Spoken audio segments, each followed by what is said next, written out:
Welcome back to the Maturity Project. I am the host, Chad Everett Broshears, and I am with my fantastic team. These guys are awesome. I'll have them introduce themselves. Today's conversation is on AI, but before we get to that, we'll do the introductions around the room. So, Misty, if you'd like to go ahead and introduce yourself. And then... Hi, my name is Misty Tate, and I am a fitness coach, health coach, and nutrition coach, and I'm excited to be here to talk about AI today. Thank you, Misty. Justin. Yeah, hi, Justin Rappel here. I am a corporate sales executive. Fourth episode here with Chad on the Maturity Project, and again, happy to be here. Thank you. Yeah. Thank you, Justin. Ed. Well, I'm Ed. Big Ed. Big Ed. Yeah. I'm a marketer, becoming a holistic trainer, and also a future sports manager. Yeah. And I'm going to throw in another one. Game changer for Honduras. Yes. Yeah, baby. Change the country. I love it. All right. So today's conversation, we're going to discuss some of the pros and cons and places that AI is starting to take root in our society as it is. So we're going to explore some of those things. And really, it's going to be a fantastic conversation because some people out there in the community are, in our society, are afraid of AI.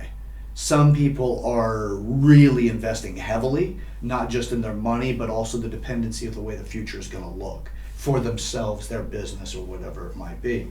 So today's conversation is to dig a bit deeper into a lot of the perspectives about it. This does not mean that what we're going to talk about is 100% guaranteed that Skynet's going to turn online, but it's also doesn't mean that it's just going to go away. To me, it's here to stay. So let's talk about its merits and what we can do, especially because of the dependence of what the intention for the Maturity Project is to make you more mature throughout our lives, not just at this moment. So, all right, so the first topic is, as AI is becoming more relevant in our lives every day, how has this personally impacted you so far? So Misty, if you'd like to start with that. Okay, yeah. The first thing I can remember seeing is seeing some of the posts online and like where it'll be either a photo or, well, mostly it's photos, yeah, and it'll be something beautiful or something that, wow, that's really hard to believe, or some decoration for a home or something, because that's the kind of stuff that comes up in my feed. And I'll just and then I started recognizing, and I want to look at the comments. I always look at the comments, and then I start realizing, oh, this person's like, that's AI, that's AI. So there's now this constant like argument, is it AI? And then the people that feel stupid because they don't know that it's AI, and then it's like, wait a minute, how do you know it's AI? And then people will be like, well, the hands, and you can tell because of the way the lights are hanging from the ceiling, and just some silly things that where people will that's kind of where it's all started for me. I'm like, and why is AI? Why would people have even the need to post these things online? Like, what are they trying? Are they just doing it to get likes and follows, or So I don't understand it as well, and I haven't had a lot of experience. And even when I have tried to use a little bit, like ChatGPT, or and I can explain even a further experience that I had with it with a job. There was a gentleman that came in to try to explain AI more to us at the place where I work, and how it could possibly take your job in the future if you didn't learn how to use it and use it well and have it coincide with your job. So that's the little bit of kind of experiences that I've had with it. So it's kind of been more of a negative experience with me. So my thoughts on it are that I don't know what's real or fake anymore, and I don't know if I have job security. Yeah. Okay. So yeah. Good experience. A good good first impression. Okay. Yeah. Right. All right. Justin, how about yourself? Yeah, so the first thing I want to preface is that I have had very little interaction with that AI up to this point, professionally or personally. But to really lean on what Misty has mentioned, in corporate America, there are folks that are leveraging AI to help them build their resumes, write their cover letters, and things of that nature. So it's very relevant. there's folks out there utilizing it. I also work with a health coach, a young guy, just so happens to be, and he uses it a fair amount. So my interactions with it are really limited to someone bringing it to me and me basically experiencing it from a receipt standpoint as opposed to the other way around. Yeah. So- Downstream of it, the creation of it. Right? That is correct. Yeah. So Thank you for that, Justin, Yes, sir. by the way. yeah. And Mr. Ed the Great, the Conqueror, Ed. Conqueror Ed. My experience with AI, I experience AI every day.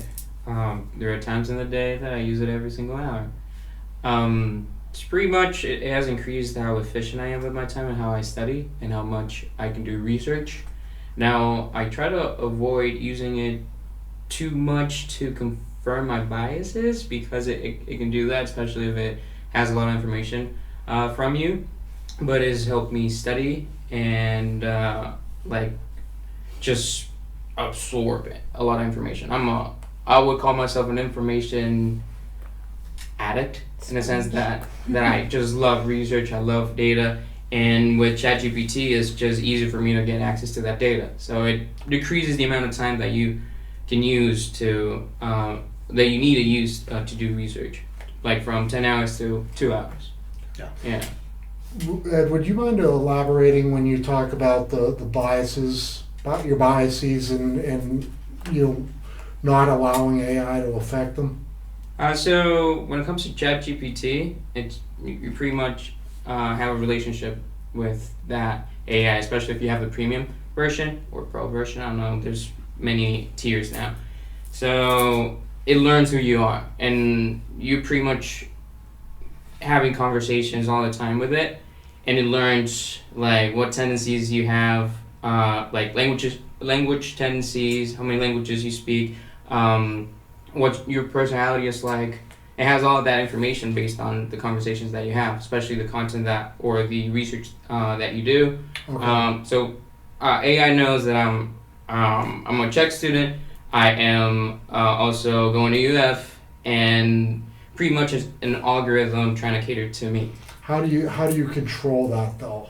So is there a way to back it down so that it doesn't? You can tell it to give you opposite views. Okay. Yeah. Okay. Try to always do that because you just don't want to go into I like this that. feedback loop of they're just giving you the information that you want, because every single platform works that way. But with Okay. AI you have the benefit in which you can just tell it to do the opposite for you. Oh. So yeah, you can do that. Thank you for teaching us. Yeah, that's that's I big did not know time. that. Yeah. So also, I'm just gonna nerd out. You can create bots. So I have a bot for many different things, for marketing, for personal training, and I'm like, stick to these books only, not my criteria.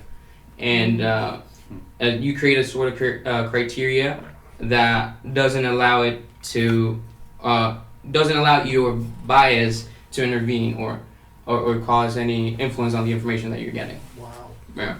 Okay. Yeah, a lot of interesting things. Earlier language for that, like prompts. Like what kind of prompts would you want to use to guide it? So you put parameters built around it, right? Yeah. So it is, to me, it's like, my first impressions of it was actually whenever Ed and I met, is you can teach it to be your assistant, or you can teach it to be your executive assistant. Okay. Your assistant is just like going to run around and pick up your groceries and do whatever you delegate. And the executive assistant's going to be giving you feedback in places in the ways that you didn't think of.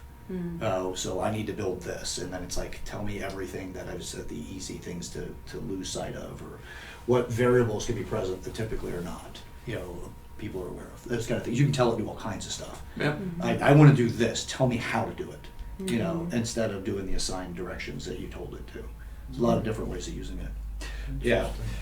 So another perspective on it is, or another way of looking at the perspectives for AI is what, when you think of AI, what's the first opportunity or concern that comes to mind? And if we can keep this at like, the first one, a minute for this one. So, Misty, do you have anything, first impressions that come to mind? Concerns or opportunities? For some reason, that just seemed like the first thing that came up for me, and only because I think of the environment that I'm in. It was the guy that came in that is supposedly an AI expert, which I believe he is because he teaches it to people, and he goes all over the world and teaches it to large companies. And he was just coming in to show us, okay, here's where we are right now, and how do you think that AI could affect your job in a good way or a bad way? So I think that's what I'm paying attention to the most now is. Do I need to use it? How do I learn how to use it? Because it's not going away, and I'm not saying that I won't use it because I think it's terrible. I'm saying I want to learn how to use it in a way that it doesn't affect my life, so that, because there's things that I restrict, like the internet, I'll restrict social media on myself. So how do I use AI but also be able to restrict it in a way that it's not taking over for me or overwhelming me? Yeah, that's understandable. And your first impression could come across as a negative. Because it almost sounds like the guy comes in to strong arm me with some sort of sales tactic. It's like, this will replace you if you don't buy my product. It was that way in a way, but I also I know him, so I know that it wasn't intended. It was more intended to help us because it was a free class. But if we would have continued, then he would have gotten to paid for it. So paid version. Okay. And Justin, your first impressions of AI, or opportunities or concerns that come to mind? In about a minute or so. Sure, yeah. My immediate concern, and Ed here just cleared a couple of things up already, so thank you for that. Which are? Just being able to control how AI manipulates the information that you're working with, and the fact that you can shut down biases and now there's a human factor to, and that leads me to my point. So my primary concern with AI revolves around the ethical nature. And not that AI isn't ethical independent of itself, but is the general population going to use it responsibly, and is there anybody at all policing it, if and when they're not? Yeah. So that's very real concerns. Yes. Right? And it's going to take some understanding to get to the point where you can put those concerns to bed, or take something actionable with those concerns. correct. Right, take it to Congress, take it to politicians, whomever it is that could actually do something in that sense. Correct. If it's concern worthy at that point, but we got to understand it to get to that. 100%. Yeah. And Ed, first impressions, opportunity or concerns that come to mind? Well, my main concern is how much control do we have over what AI has over us, and also how it affects the quality of our thinking, especially if you're using language learning models, which is ChatGPT, Grok, and all of that. At least you have control of those, kind of. But the algorithm of Facebook, YouTube, all that is using AI, and you don't have any control over it. So, how much control do we have on how much information we give AI, and how much they invade our privacy? Because they do know us more than we think we did. Interesting. Yeah, I like Very good points, by the way. And for me, the first impressions that I have is the same as I've talked about technology this entire time. Is our technology is outpacing our ability to mature. Spell check comes in, or a predictive text, and starts to fill in the sentence before you actually have to write it out. My experience has been that if you don't have to write it yourself, you start to lose the ability to spell the words because you're not practicing it. And before you know it, you're like, what was that? How do you spell that again? And then you got to look it up, right? You got, and a lot of the text now, like my Samsung, I don't have if it doesn't show up, I got to go to Google to find the word. And it's not that I'm less articulate in the total way of communication, but in my written version has struggled now. I've noticed my own decline. So that's just part of the problem that comes whenever something else does something for us. It does it on a chemical level. If you use hormones that are not generated by your body will regulate itself so you don't overproduce. Sure. So you can shut down your hormone production in certain ways, right? And could potentially shut it down indefinitely, right? That's one part of it. If you use a chair to get around, a little motor scooter or something like that, your body atrophies. So it's a concern that I have is that people happen to go the direction of least resistance. And if this thing starts doing this for us, how much of our critical thinking starts to go to the wayside? Yeah. And just to add to that really quick, I think art and music and all the things that come naturally from inside of us, they come from our head and our own creativity. How are we to know? Was it AI? Or is it, like, I had a musician tell me the other day, well, that's definitely an AI created song. Yeah. And I thought, wow, that's terrible for musicians, like, because we now have robots creating we now have creating music and creating art, and so, and I just thought, well, how do we know what real creativity is anymore? Right. There's an expression of the soul, right? Like music has a way of expressing the soul, and when you hear something that somebody put their heart into. And when you hear something, somebody just understood algorithmic behaviors that get people to like certain things. Like what tone, what catchy tunes playing, what's the chorus, and how are the inflections in the music that get you hooked. And you can find evidence of the ones that are just created that they don't have their soul. And those are the ones that the words, but you don't realize what you're saying until the lyrics are in front of you. And then you're like, what the hell is this? Like a good example that I have is Tim McGraw and Nelly, the song Over and Over. So it was early 2000s, the song came out, it's country sound, all this. And, when I was going to the bars or the clubs or whatever, that song would come on, it's like you grab your girl and you go out and dance. But they don't realize what the hell the song's even about, which is about infidelity.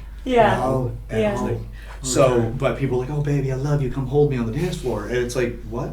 But it doesn't mean that it's necessarily without a soul. It's just the way that it's what they want to say and what they're saying in the lyrics to the way you feel when you're listening to the song are completely contrasted. So, yeah. Interesting. Yeah. So, all right. So let's look at listen to that song. There's a lot of them though. I know, and people don't realize that. That song is not about what you think it's about. I'll give you one more, then we'll go into the next thing here because we're going to talk about the benefits that we know without getting contaminated into the concerns, right? Yeah. But there was a woman that I was dating, and I love this woman. She's amazing, right? And still, she's a great friend of mine. But while we were dating, I was here in the Clearwater area, and I was going to go up to Tallahassee to go see her. And I'm so excited. It's been a week. We had a long distance relationship, but we'd see each other on the weekends. And I'm like, you know what? I'm going to send her this song because I could feel it coming in the air tonight, right? Like, I'm going to go see her today. I could feel it coming in the air tonight, and I'm like, yeah. I know what that song's about. So I grab it from YouTube, and I send it to her, and then a few minutes later, my phone goes off, and she goes, why'd you send me this? And I'm like, well, it just hit me like a brick, man. I'm like, wait, what? Why wouldn't you want me to send you this? Like, my emotional intention was that I'm excited. I'm ready to see you. Yeah. And it's not what the song is about. No, right. Could you fill me in? Yeah, that's another one about it. I know the song, but I don't understand them. It's about. So I was there. I saw what you did. I saw it with my own 2 eyes. Oh, The Phil Collins song. I know the song. I just didn't. Yeah, that's what it's about. Yeah. So here I am, or Bon Jovi, Shot Through the Heart. And I'm like, this song's for you, girl, playing pool. And Bryan Adams, I Want to Run to You. That one's about infidelity as well. So. Boy. Yeah. So it's fascinating that we can get these songs, and how it does this. It's like Elton John has one of the most remarkable songs. By the way, this is not an episode for music, but it is to help us get because what has its soul and what doesn't, and sometimes it does have that twist to it, but the soul's there. It's just, but you don't know it because of the way that you're taught the music is supposed to be received. Right? Or nobody taught you and you came up feral with it. But Elton John supposedly has the greatest sad song that motivates people to feel happy. Okay. Yeah, and I believe that one's Sad Song. Oh, yeah. Because when it comes on, you can't feel sad, but the song is about being sad. But it's contradicting because it's about being sad, but you're happy when you hear it. Like, even to this day, I cannot listen to that song and not feel like I'm in a good mood. It's interesting. But that's not about losing your soul. It's just interesting how they can contradict. So when something is soulless, just because it sounds good doesn't mean it's anything. What does the fox say by Yuri? Yari? Right? Well, the song has nothing to do with anything. When you hear it, you can be like, oh, cool. So anyway, it's not a music podcast, by the way, but we did talk about putting together a band. Yeah, sure. All right, let's talk about like the benefits we can identify and clean it from the consequences or concerns for this round. Certainly. Okay. Certainly. So we'll go back through the list this way. So Misty, some of the benefits you can see with AI and its influence on us. Benefits, I see where it could help to streamline a business, where you could take some tasks that take a long time. Like for me, for example, one of the first things I did to use it myself was because somebody said, I had to write we were creating a program, a health coaching program. It was called Best Self in 12. It was about 2 years ago. And we were going to launch it in January, and I was overwhelmed. I had to do like recipes, and then I also had to put macros on it, and I had to write it all out. And I was like, okay, these are not just anybody else's recipes. I want them to come from me, and they're specifically for certain people and that had certain food allergies and things like that. So I go in and start talking to ChatGPT for the first time ever. And of course it doesn't know me yet, and you were talking a minute ago, you have to build a relationship with it, which I did a little bit over that time, and that was my first. And it just, I created that program in just a couple of hours as opposed to days and weeks and however long that would have taken me. And I learned how to talk to ChatGPT, and so that was a rewarding and beneficial experience for me. So in the future, I would use it for things like that. I can see where it could be used for so many different types of businesses. Because this wasn't information that's not out there. It was just information. It was still my information, but it was helping me to present it and write it all out in a way that was easily absorbed by other people. Yeah. So. Yeah, and it does have that ability to really cut through a lot and make it very consumable. Okay. Justin? Well, that would be my first reaction as well. Okay. It would be, any level of research, any amount of documentation that has to be cut through. I mean, there could be no denying that it saves time. The other factor that does exist, and it's polar opposite of what we just talked about, but when you remove human, you also remove some level of error. So you lose a little bit of soul, but you also lose a little bit of human error to it too. So yeah, good. Yeah, and it's a great point that you can reduce a lot of the error that occurs, but to me it will always come with a cost, right? But not to focus so much on the cost or the consequences of it, right? But for the benefit, you can really cut down a lot of stuff. Sure. So you're absolutely right. I've experienced that myself. Sure. All right, Ed. Benefits? There's no benefit. I'm just like Super Ed. So, for me, the benefit is pretty much the same one. It just reduces the amount of time that I have to work on something, and also you can create archives of information that you made, and you put it into their its database. And then you can create customized programs for your clients with that information, and you just rinse and repeat. Also, another benefit, this was when I was at the marketing agency. I had a bot with the profile of my client to market it better. So it had all the information. It was like a highly technical client. It was so hard to market, but having that bot just helped me come up with so many things. I'm not able to disclose it because I signed an NDA, but it just made it way easier. And then I combined it with another bot, which was Google Ads bot, and I just combined both both bots' wisdom, and it just helped me out a lot. Wow. Yeah, That's it is very amazing. difficult to, because I have to market to clients. It's difficult to know how to market to that particular niche. Like, where do they hang out? What are they looking at?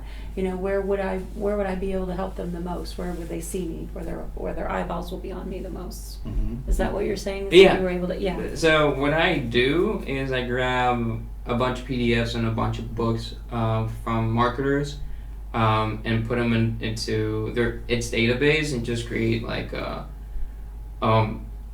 systematic approach on how to market. So, how can I market to this holistic trainer using these strategies from these books, and then it just gives me a framework to work with. Mm. So you can do all of that, and then you have a specific way of training, and you created like a whole book. Let's say Misty's way of training, Mm-hmm. and you have a bunch of workouts. You have your entire philosophy. You put it into that database, and it can replicate it. Mm. Yeah. So you could also use it to say specifically, like for you, it could teach you also who you're marketing to and who's going to do the best. Then you have a legacy on that person, that type of person. Yeah. So you may not have the direct, hey, I'm marketing to Carol. But where does Carol hang out? What does she do? Now Yeah. you build that entire profile. And then it's just like, give me marketing material for Carol. And Carol's going to be appealing to 35 to 45, Mm-hmm. average income. You could put all of that stuff into the logic into Yeah, the. that's And fascinating. when you say bot, could you explain that a little bit more? Like, if I wanted to create a bot right now, what would I need to do to create a bot? Just go to ChatGPT and then create a chatbot, and it's pretty easy. You just have to pay the $20, and then you upload the PDF. You can allow, if you want to do like allow ChatGPT to get information from outside sources, which is from the PDFs, and then you create a sort of prompt, which is the framework that bot is going to work from, and it's not going to deviate from that. And sometimes it might modify a little bit based on the instructions that you give it while you're communicating with it. And then what was the other thing I was going to add?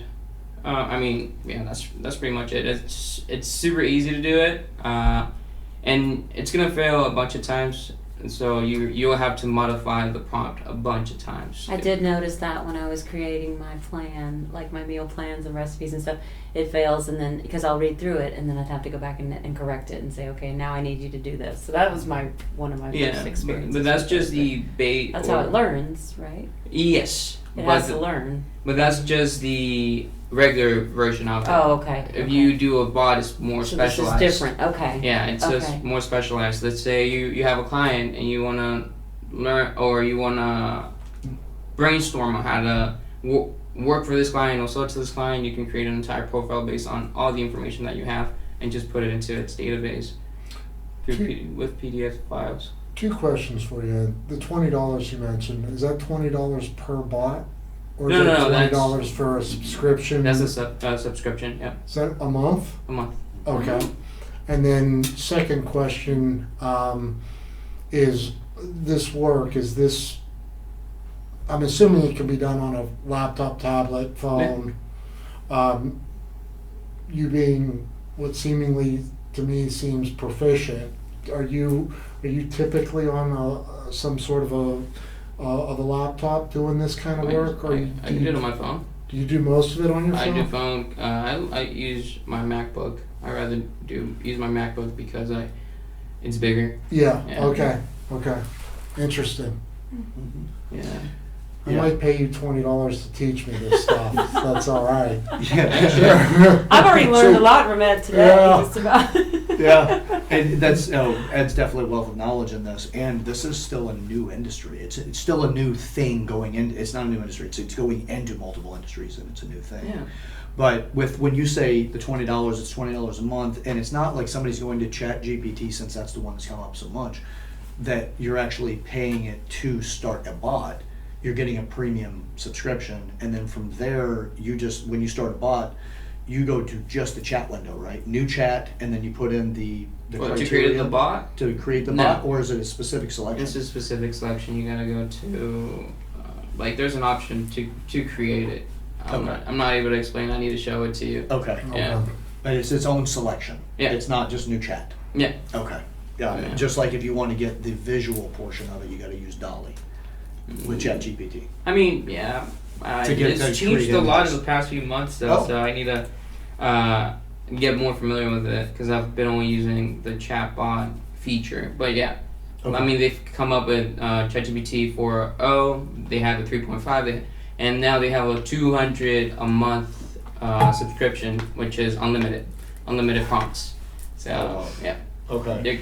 and then you have Grok, Which is Elon's. yeah, right? which is Elon's, and I haven't tested that one out, but it's more transparent than other than ChatGPT, according to, because ChatGPT has a lot of political Mhm. stuff in it. I was going to get to that too. Yeah. Okay. So as far as okay. So with the abilities for ChatGPT, or not just ChatGPT, but AI helping us with our creativity and productivity, do we have concerns about it replacing human beings? Oh. So obviously there's going to be the benefits of it, but and you can look at this as a benefit. We don't have to look at it as a consequence or as an undesirable. Because with this is to look at this particular subject, because it's so new, we still have a lot of position to create fear because of the unknown. And we can foresee some things becoming negatively impacted, which will give us more evidence to fear this thing more. So like replacing personal trainers, because people can go to an AI system and say, hey, give me a meal plan, give me a workout regimen, the kind of things that don't have the soul, right? Right. So, but to continue the benefit side of it before we shift gears, is could you see it having a benefit for productivity and replacing people, but still be a positive? I think so. Yeah, obviously, before we get into the negatives, I mean, yeah, it's going to take some jobs. But then again, it's going to create a lot of jobs, I think, because just like when the internet happened, it created a whole new realm of people, software engineers and hardware, and I mean, all the stuff that came along with that. So I think it's just going to be more specializations for things like, how to teach people how to use ChatGPT, how to teach people how to, think jobs that never even existed. So. Yeah, tutoring approach to things, and Yeah. but this is also, it's a lot like whenever, like the fear mongering that took place. And again, fear mongering doesn't mean that it's somebody with the intention to take it down. It's just what human beings do when they see the unknown and the potential cost or consequences associated with that different thing. Like the automobile replacing horse and carriage, right? Horse and buggy. And one of the benefits or the selling points of the automobile was that it would clear the streets in the cities of horse dung. Yeah. And then the roadways would only have traffic from vehicles and not have to worry about all the horse crap. Yeah, but no Right. one was thinking about the gas and emissions and all Yes. that. Well, we we weren't. don't think about, just like with AI, we're not thinking about what are the real possible consequences, because we don't even know yet. Yes. I don't think anyone really knows. 10 years from now, we're going to know. Oh, absolutely. And we're going to be Yeah. looking back at this conversation going, wow, gonna we be didn't earlier, I even think. see that, And So- we're also, is this the race like Blu-ray versus DVD or HD DVDs, right? So we had that back in the day, and there's a competition. And now, we have Google and the search engines that still exist outside of Google. So it's a Google, right? And Google's become an adjective, Right. right? But there's still other search engines that we still resort to, Bing, Yahoo, just to name a few of them. So Safari is another one, right? Sure. So with that, any other benefits that we can see because of, look, if you lose a job doesn't mean that's a negative. Your business is still going to function on the capital or its running costs, Sure. right? Because we've got plenty of things to talk about the negative, Sure. but let's see if we can flesh out any more of the positive. Certainly. So, Justin, do you have anything else to like throw in there for the positive? Yeah, I mean, I think it's obvious that, AI can and probably will eliminate jobs, so I'm not really trying to be redundant there. But where I will also add in, I'm coming from a corporate level, but in the segment of retail. And I can tell you that there is a lot of job replacement going on in that segment, way ahead of AI. AI has not touched that segment, and anything from the self-checkouts that are only going to become more automated. If anyone has been into a wholesale club, like a BJ's, a Costco, a Sam's, there's a lot going on robotically out in the aisles. That's not AI. That is programmed intelligence into a physical robot that is mobile across the sales floor. So it's a factor of keeping up with the times, really, at the end of the day, in my opinion. Yeah. Yep, and like the cleaning robots, mopping, all those things. But to me, that's how long before that's just an AI system. Oh, sure. And it's likely going to move into that section.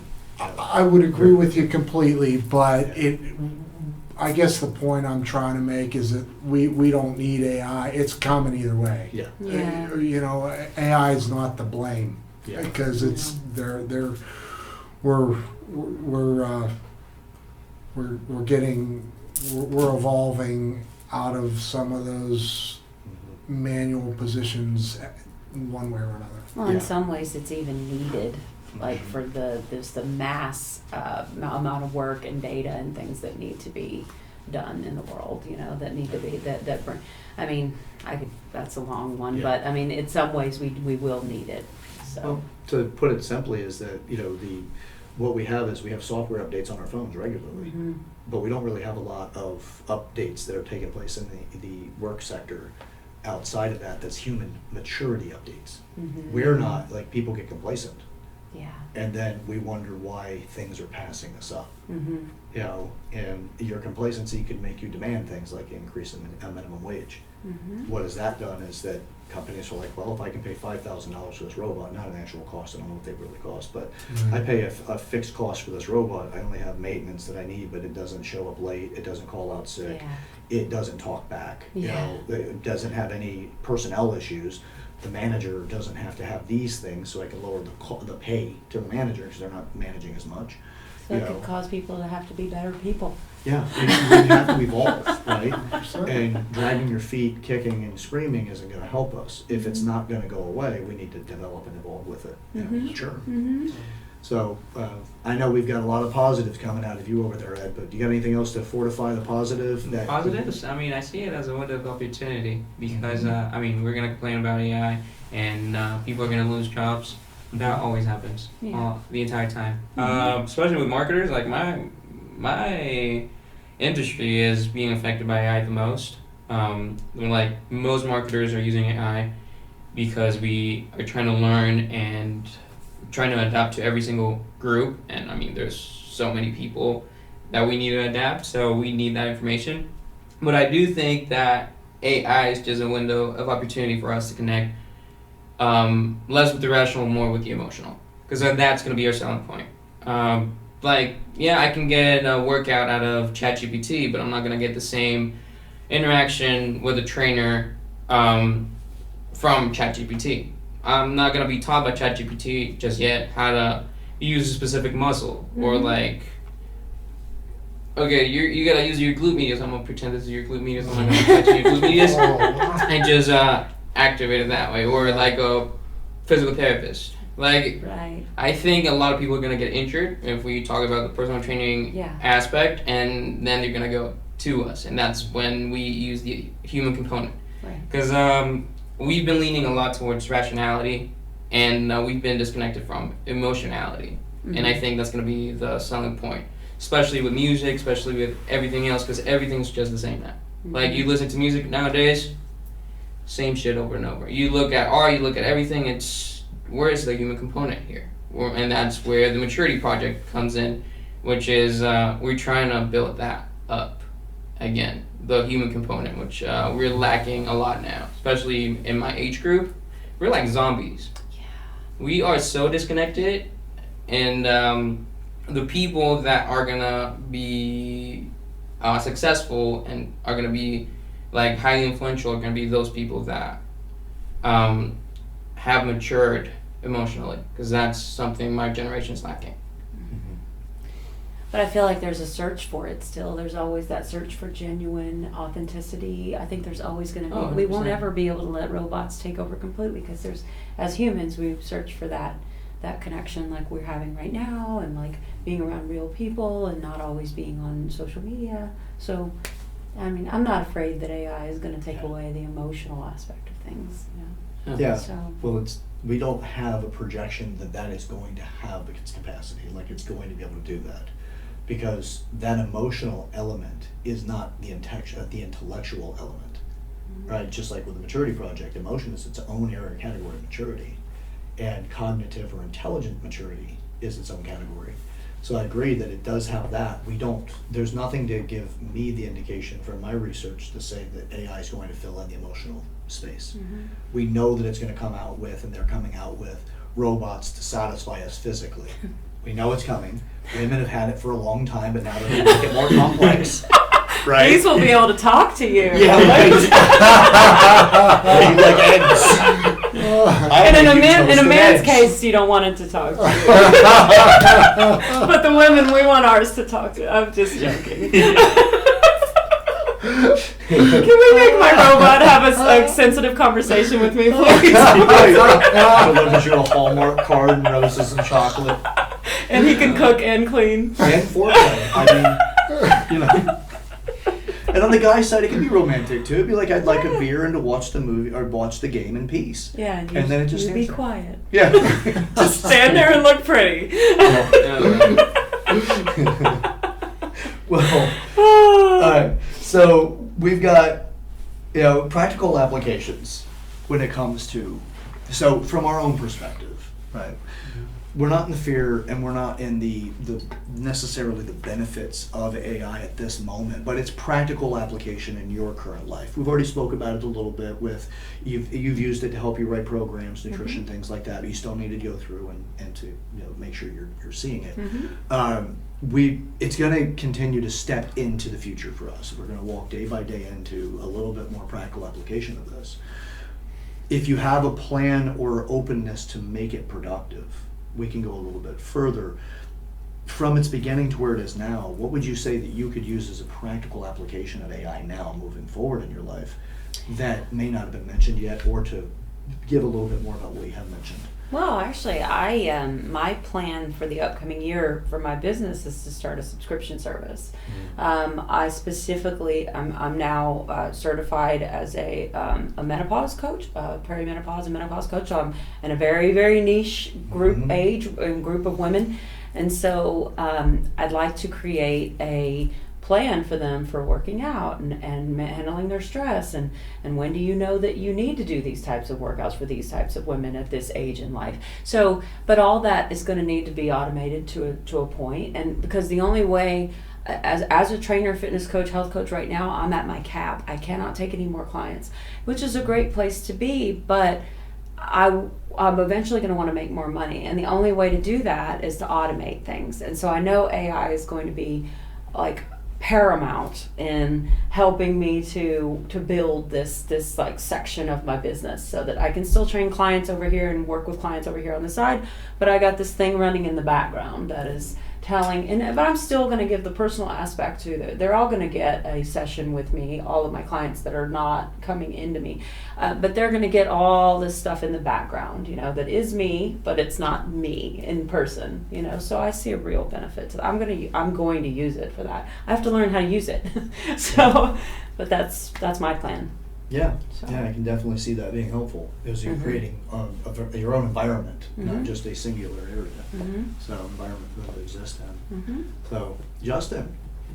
Yeah, so I'm evolving before your eyes here with this whole thing, but as a sales executive, one of my largest challenges in day-to-day business is finding qualified clientele to then broach conversations with. So where my headspace is currently is that maybe AI can think creatively where my marketing department or myself hasn't up to this point. So that's, and I'm going to give it a whirl. So that's kind of where I don't know how it's going to go. I don't know if that's within its capabilities or Like creatively? Yeah. I mean, it's gonna give you a lot of data on what to do, and it can be overwhelming. Okay. Yeah. Cause What? Okay, I don't mean to. No, it's okay. Yeah. It's just gotta be take a class simplistic. together. I An AI class. think It sounds so. like me and Justin need to take it. Right. I'm glad we're making a lot of fun of it, but like Yeah, I need class, I do. Misty, I'm Yeah. completely in agreement. Yeah, I'm like, I need to figure. I know like 1% of what I should know. I know, or less. I'm sitting here thinking I might need to upgrade my laptop in the other room because I don't know if it's not too old. Can it handle Can AI? it handle AI, right? So. Yep. Yeah, so you see a lot of possibilities, and you're not even clear about exactly what those possibilities are yet, but you just know that it has a lot. You're gaining more clarity, and you're being introduced to how it can help out, like prospecting new clients and things like that. Literally in the last 30 minutes. Yeah, So, right. Same here. Yeah. Yeah. Yeah, So. and Ed, of course, I know you've got an entire, resume set up for him, for the positives. For the positives, Yeah, I mean, how I'm gonna use it in a positive way, or how it's. yeah, using it as your, or how people can start using it more efficiently and as we move forward. You've already, emulated the product or AI into I'm a your good life. salesman.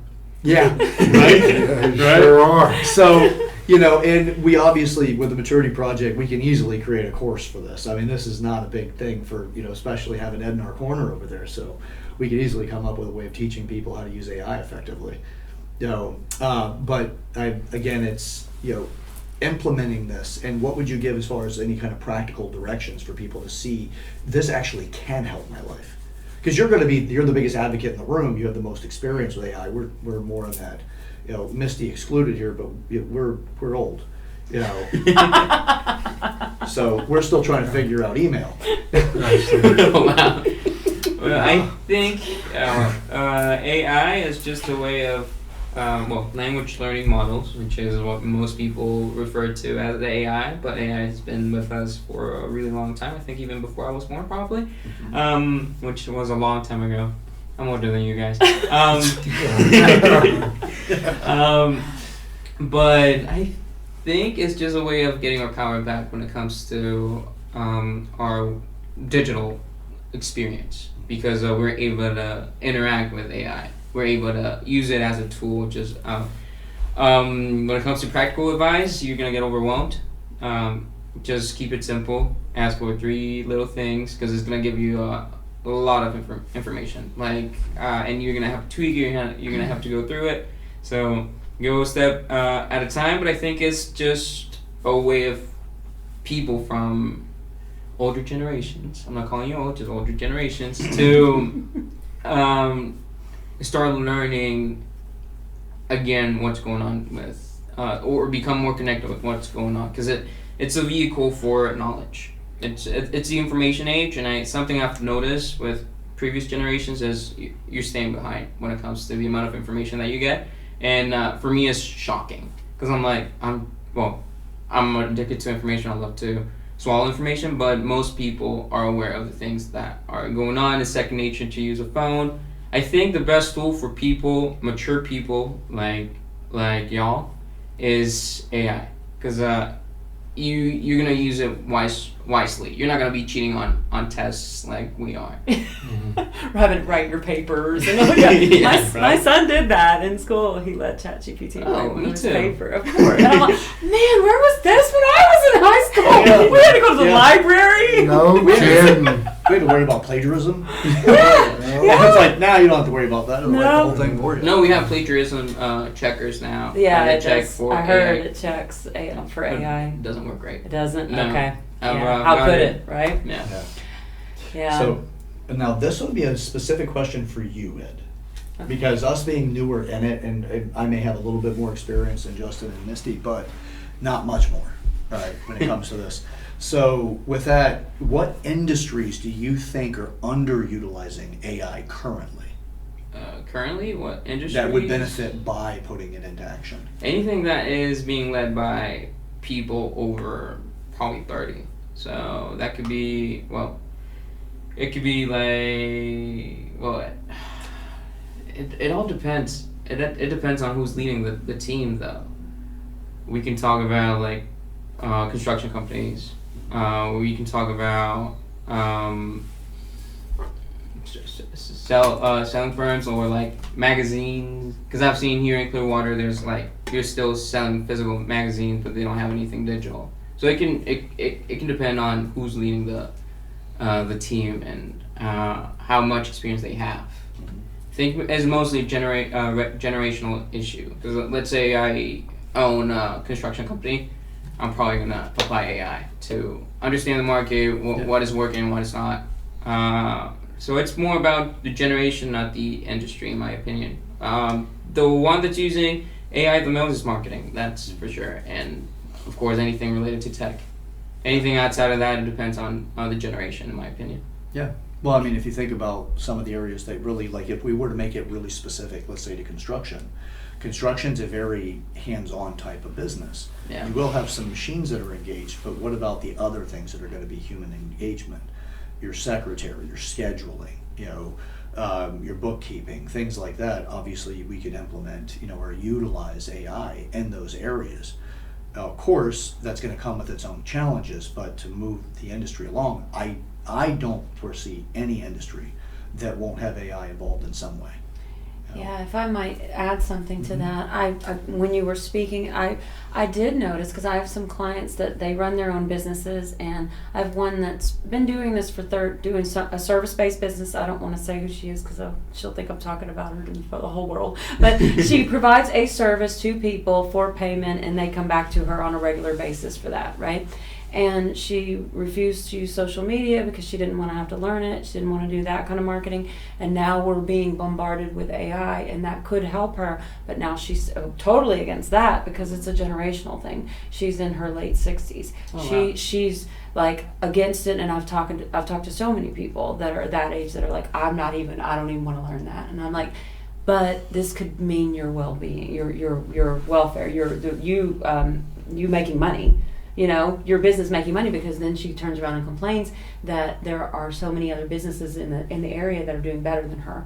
So at some point we have to go, why are these other businesses doing better than you? You can't fall behind, and I think we're going to see that in our business. I'm seeing it in my business. I see other trainers that are using it, and they're doing really well. So it makes me want to go, okay, how can I do what they're doing? Yeah. Yeah.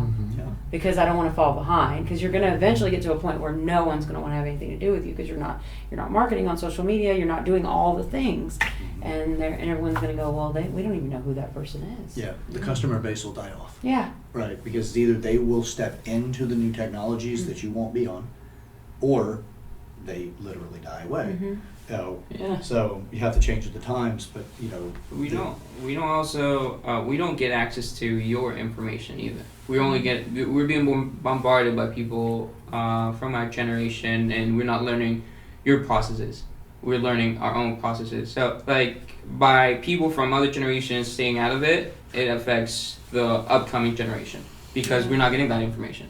Yeah. We are being affected by that. So I would encourage people from older generations to go like pre-aggressive on it, because we do need that. Like one example is Chad. Chad is doing his best to not be a dad on social media.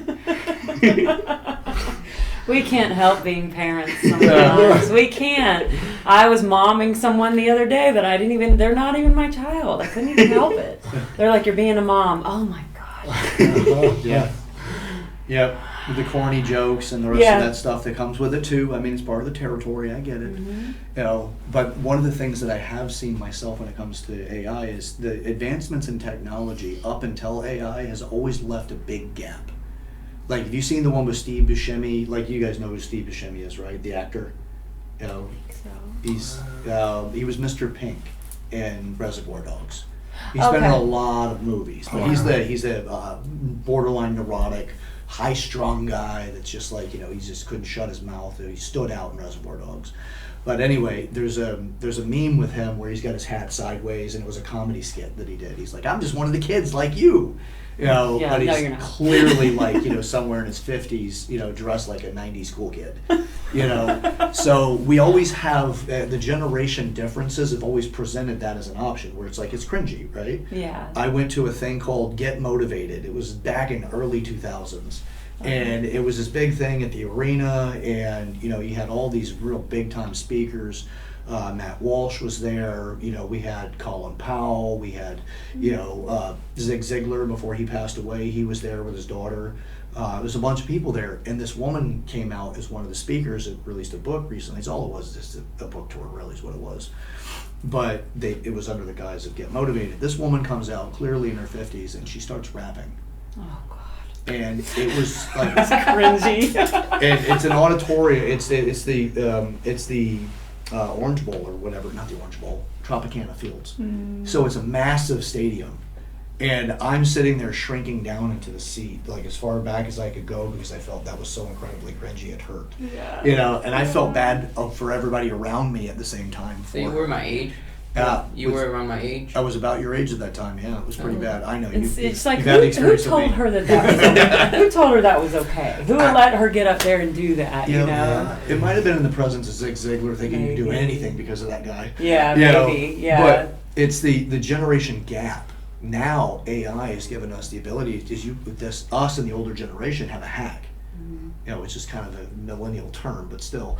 The hack is we can actually have ChatGPT work with us, or the AI system that you're using, to work with us on how do you bridge the gap between this to that and not make it cringy. Right. So you can still be relevant to this newer generation getting into the monetary world, into the buyer's world, Yeah. you know, and the service. If you don't have a youthful input, how do you do that? Like I have my son as a youthful input to me a lot, you know, being 20 years old. So, but yeah, you could use ChatGPT, or like we have Ed as our youthful input, Yeah. you know, and which would probably help us to be less cringy. Yeah, right? I mean, cringe is part of it. I mean, we're still gonna cringe at you. That's Yeah. just a given, Well, we're and gonna- that's gonna happen to me too. We cringe Yeah. on the younger Yeah. generation too. Like, like it's it's like, either- oh Goes man, both I'll be ways. watching It goes Instagram. both ways. What the hell? Yeah, but I look at it as from a tribal perspective, and we need our elders, and if there's so much gap, and you're not able to provide us that sort of support and knowledge, we're not gonna grow, we're not gonna mature, we're gonna stay, and we're gonna suffer, and this world is gonna burn down. So Yeah. The I- infrastructure that Yeah. we survive off of will start to crumble more than it already has, because Yeah. the maturity necessary to hold it in place will start to deteriorate more than it has. At a rapid rate by comparison. Like the movie Idiocracy. You know, that is the future if we don't mature through the process. So that's what the Maturity Project's all about, is to prevent that future. We don't want that as a prophetic dystopia. Right? Right. So, all right, now to the wonderful topic portion. And don't worry, we're nearing the conclusion, but we've got a very large part of the conversation about to happen here, and that is navigating the concerns. So navigating the concerns that we have, instead of the doom and gloom and the Chicken Little effect where it's all going to come falling in, because it's easy to give in to that. Right, because the fear of the unknown does that to us. It's human nature to have that pessimistic outcome, or the pessimistic view of it. So the first part of this is with the rise of AI, what are your thoughts on how we can balance innovation with the perseverance of meaningful careers? How we can balance innovation with the perseverance of meaningful. So, what you mean? Clarify on that a little bit more. Yeah.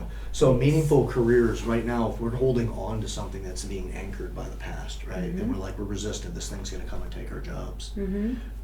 making it meaningful is making it persevere. Okay. And how are we going to balance that out with these innovations coming in, so we'll be able to graph into those innovations? So this is where I think that what Ed is saying is important, is that it's going to take people from all generations to be a part of this and to be on board. One of the things that I think of when when I saw AI becoming so big and popular is I thought back to the 90s or early 2000s when the internet was starting to really boom, and we were starting to see, we hadn't seen social media yet, and we didn't have the iPhone, but we were really, and there were so many people, I don't know if you guys remember this, but there were so many people 20 years older than us at the time and 30 years older than us that were like, oh, this is terrible, this is going to be awful, this is never going to make it, like, we can't have this, you know. I experienced that from my grandparents and from people. One of my grandparents never ever touched a computer in her life, and never went on the internet, and refused to take a cell phone. Like, she just refused to move past the technology that she was at right then. That stunted her maturity, in my opinion, because by 50 years old, she just said, no, I'll just so then if she even needed to print something, if she needed to email something, it became her like a huge like problem in her life, because she called everybody else to do those things for her. So realizing that, I realized that, okay, this is here, this is going to happen, so I need to figure out where it fits into my life, but then also we need to stop talking about it as if it's a negative thing. We need it to be more mature about it. We have to start talking about it like, okay, I know there's going to be negatives to this. I know there's going to be we all know there's negatives and positives to every big kind of revolutionary thing like AI is. So how can we take it and make it useful and not allow it to be to our detriment? Does that make sense? Yeah, it's kind of the concept of if you're going to be Amish, you can better have a community that supports it. Mm-hmm. And you don't want to be the one person that's the Amish person surrounded by nothing but everybody who's keeping up with technology. Mm-hmm. Because then you become a burden to that community. Mm-hmm. Like, I've got a problem, I need to have this printed, they need to do this, they need to do that. Mm-hmm. And I can definitely see that being an area that you can still balance out. You can continue to evolve, so you don't go the way of the dodo, if you will. Mm-hmm. Right? Don't make your career into the dodo. Yeah. Right? The dodo bird, if you guys aren't familiar, it's an extinct bird. Mm-hmm. That they may have actually brought it back thanks to science, but who knows? Maybe it's better than a chicken. More delicious. All right, Justin, what would you have whenever it comes to that, the perseverance of it? Yeah, sure. And Well, having a meaningful career. first I'm going to open up with, regardless of popular belief, I don't remember. I'm not old enough to remember the days of without internet. Yeah. So,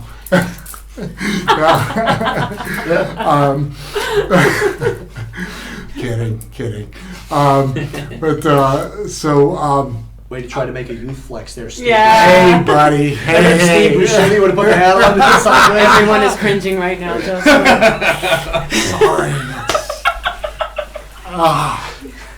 No, I'm really uncomfortable. No, so not to overly simplify it, but I think we're really talking about a supply-demand, maybe the reverse way around in this case. There's a demand for AI. It's coming, no one's stopping it. Yeah. I think it is there's going to be a general nature that with the demand, there's going to require a supply of career paths. I don't think anybody, or I'm certainly not in a position personally that I know exactly what all those look like. Yeah. But that's how I see it going. Really, it's going to evolve. I mean, I think we all agree it's going to force us to evolve. Mm-hmm. Period. Mm-hmm. But how exactly that looks, I don't even. One thing is a fact. It is not going to go away. No. And it is not just the United States. It's the entire world. The entire world. So if the United States says we're going to pass laws that stop AI from getting into our industries, we have just set ourselves back. significantly. Yeah. And it is every year we'll have decade values when it comes to how fast we're getting outpaced, Right. because we've given away a massive tool. Right. Now, the other thing that comes to mind too is, remember whenever emails first came out, everybody says the UPS is done, or USPS, the United States Postal Service, that's done. They're not going to be providing any kind of mail couriers anymore. We don't need them, And it turned out, no, that's not true. If anything, it created its own. It created a distinction in mail delivery that wasn't there prior to email. Yeah. Yeah. So because it created something different when you got a letter from somebody and it was handwritten. Mhm. Versus an email that came into your inbox that's, I don't know about you guys, but I go through and delete them as fast as I get them usually, unless it's important. It probably took a strain off of the USPS, Yeah. because think about how many more people there are going to be in the world, and like how would we have enough people to deliver that much mail? So it actually ended up being a good thing, right? Yeah, yeah, Email. yeah. It's had its own evolution values Right. for sure. Now, Ed, you finally get to talk about the potential of a negative when it comes to AI. Potential of I a don't know negative? if you have. Is this even something that you versed yourself on, a possible negative? Because I mean, you've been a solid salesman. I mean, I'm enrolled in making some programs with you. I mean, It all depends on the person, honestly. Yeah. Are you being controlled by AI, or are you doing your own critical thinking and making your own decisions? Because we're using AI programs to hijack who we are, to learn how to sell to ourselves, and how do we really navigate that? I don't know the answer to that. And it's one of the scariest things. Because we don't know if AI is going to get like super smart and trying to like kill all of us or make us its slave. I'm not sure. I don't know where AI is headed to. So it's more about how do we develop the human in us to make sure we're protected from a super machine. Because we have a brain and it's a super machine, but we do have flaws and we do have animal tendencies. Like for some reason I want to go. I know right now a beer for me is bad, but I'm still gonna drink it. I'm still gonna smoke that cigarette, and that's just something small. What about social media? I think social media is like worse than alcohol and cigarettes.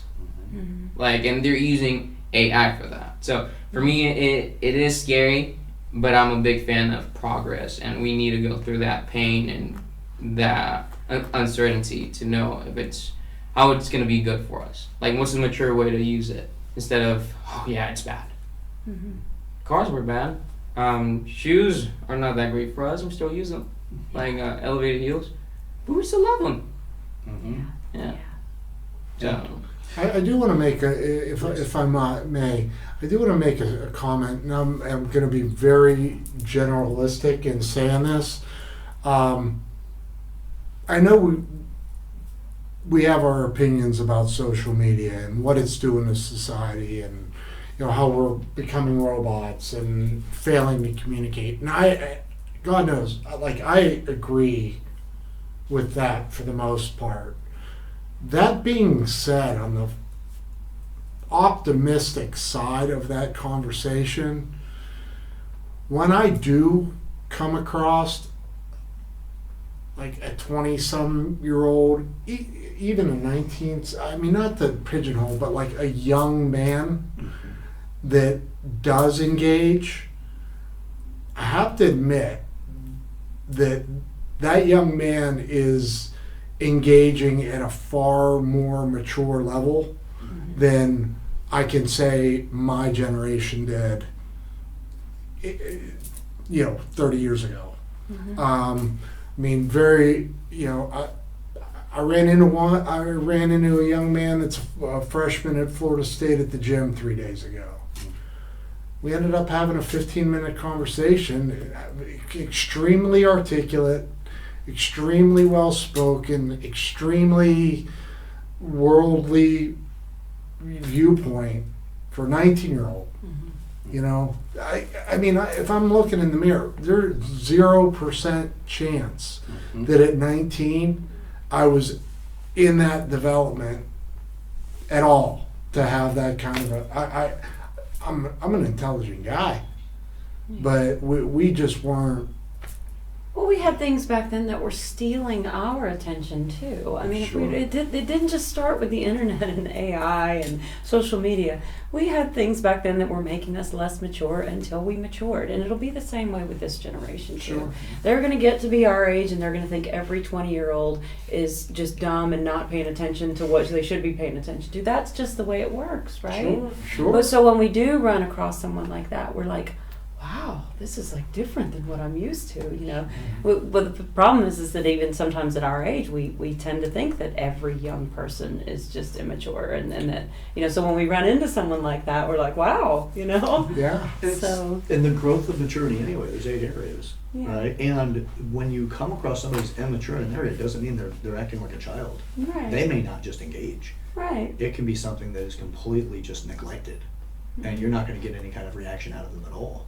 And they'll hide behind their strength, which is I'm articulate, I'm read, I'm book read, I'm savvy to world, you know, happenings, but you don't know the other elements that are behind that you're offsetting it in yourself, you're obfuscating it by going, well, you weren't anything like that at 19. You probably shine like crazy in certain places when you're 19, but you just aren't even aware to measure it against this person. Because what you valued in that conversation is that they're very articulate, they're intelligent, they're worldly, you know, and so well put together. Sure. But you don't know the other parts, you know, to Oh. being well-rounded. And you just got the parts that are on the other side of the coin at that age, Yeah. you know, and gave the fertile soil to become who Justin is now, Mhm. right? Because those mistakes that we make when we're young are wonderful teachers, Oh, Yeah. absolutely. right? Yeah, Absolutely. absolutely. Yep. So, yeah, now for the next one, and this has already kind of been addressed in our conversation. So, you know, as far as like AI as it gets into different industries and how they can, you know, hold their positions, the thing that I've always noticed with anything is that when something new comes into play, you have to adapt. It's called pivoting. Mm-hmm. And anything that fails to pivot falls to the wayside, like mentioning the Amish. The reason why the Amish didn't go extinct is because they formed community. Mm-hmm.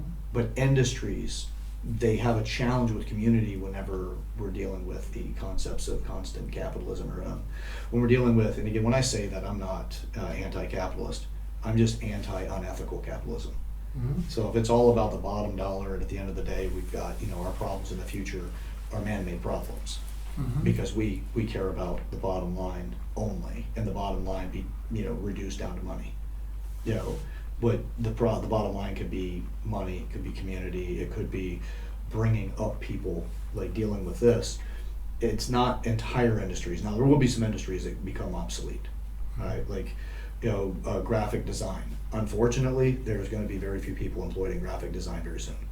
And that was a very big direction that colleges pushed their kids, or the kids went through college for. So that's going to be one. I still see commercials now advertising educations in graphic design. I'm like, like don't do that. that's you know? unethical at this point, because I can go directly to visual or you know, get pictures generated for me from AI. Yeah, And you know, I've got a good friend of mine that can't find employment now, and that is his main, yeah, you know, employment. And nobody's hiring him because the entire industry is drying up. So, so when it comes to that, it's what do we do to help pivot? So, and that's my conversation I had with him.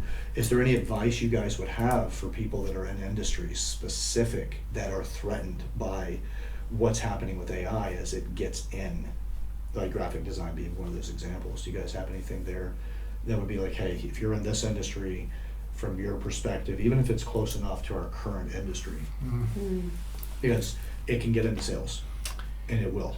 You know, e-com was a version of that. From the salesperson, now you not even engaged with, right? E-com is just, hey, we put this thing together, company doesn't need the sales guy, they build the what is that? The funnel? The funnel, but also copyright, right? They build their copyright, they do their funnels, right there, it's going in, and the sales guy doesn't touch it. And the company just makes profit without commission. Well, certainly. So, you know, Chad, in what I fully understand what you're bringing up there, and I don't have the immediate statistics directly in front of me, but I believe in the last 10 years something came out that the average person changes career something in the ballpark of 6 times in their life. And I have personal experience doing it. I went from, not to talk about myself, but I went from retail management to corporate sales, from corporate sales into school teaching, and then from school teaching back into corporate sales. Mm-hmm. So it's not impossible. It's something that can very much be done. I think what's important in that decision is that there really needs to be some investigation before you into the step you're thinking of taking, because you certainly don't want, in this particular example, to go from a graphic designer to, let's say, a creative writer. You're gonna fall off one dump truck to end up in another dump truck. Mm-hmm. And I mean no ill will there, but so that would be my 2 cents. Yeah, like a tanking industry. You see some particular portion of the industry starting to tank. Don't jump from one into another that's going to cost you money to get involved in. Right. Time of your resources overall, and then just tank you. So, Correct. and then it beats you down even more because you went into another that's not faring well. So, Well, it's just like when the internet, again, like I keep going back to this, but when the internet started becoming popular and websites starting to become a thing, the people that weren't afraid of it said, okay, I could be a software engineer, I could be a website designer, I could be this, I could be that. There were so many things that were coming up. So, and there will be with this as well. So it's like, do I need to just go and get a whole new education, or maybe I can just get a certification or something to move into something else? not to do Just any be product ready to placement. pivot. Yeah, You know? right. Be ready to pivot, because it's going to happen. No product placement here for the Maturity Project or anything, but No. I mean, as this thing turns into its bigger education, but yeah.